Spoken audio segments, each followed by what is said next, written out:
I'm 48, for those of you that don't know, I'm 48 years old, and these are the 10 things I wish I would have done in my early 30s pushing forward. And listen, if you're in your 30s, even if you're in your late 20s and you're knocking on the door of 30, even if you're doing a handful of these, it'll transform your life.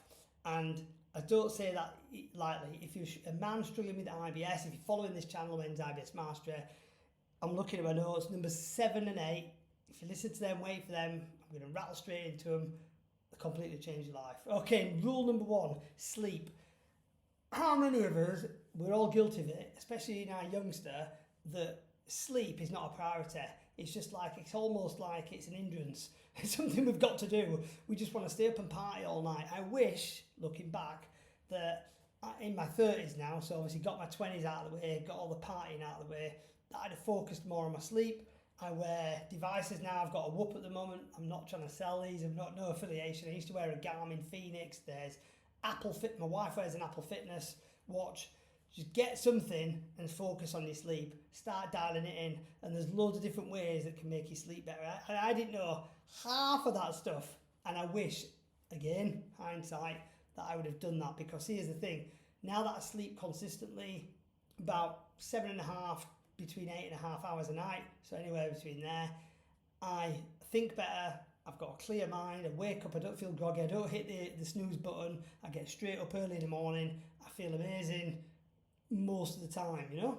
So sleep. And as well, if you've got IBS, sleep is going to be one of the things that is going to either increase, lack of sleep, poor sleep is going to make your symptoms worse.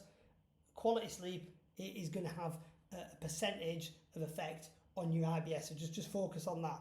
Okay, next one. I wish I would have stopped eating late at night, and I only stopped eating late at night recently, and I say recently, a handful of years ago, when I went into a crazy intermittent fasting mode. I started doing 24-hour fasts every week just to try it out, just to see how it was. Not really with IBS, but obviously just for my own fitness and health goals. And now that I've come at the end of that, and I did the 16 8s, try to get this right, I did the 18 6s, and I did a 24-hour fast every Monday for flipping months. And I've got nothing but positive things about it. I don't really like the 24-hour fasting, and this is definitely not a video about intermittent fasting, by the way. It's more that now that I've come out of that, the one habit that I've kept hold of, above all, is I don't eat after 5 p.m. 6 p.m. at a push if we go out for a meal, because most restaurants start serving food at 5 p.m. We've got a little girl, so we'll book that as soon as it opens, so that come 6 p.m.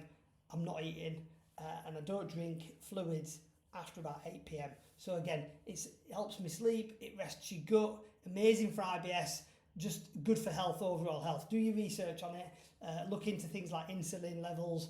It's good for weight loss, obviously. It's less calories as well, rather than before in the past, sitting and watching a film with my missus on a weekend, smashing a packet of a big bag of crisps, easy. Or even just having a curry at like 8, 9 o'clock at night. It would wreck my gut, especially with IBS. I would not get any sleep. And again, sleep, so it all ties into each other, sleep wrecked. That was number 2.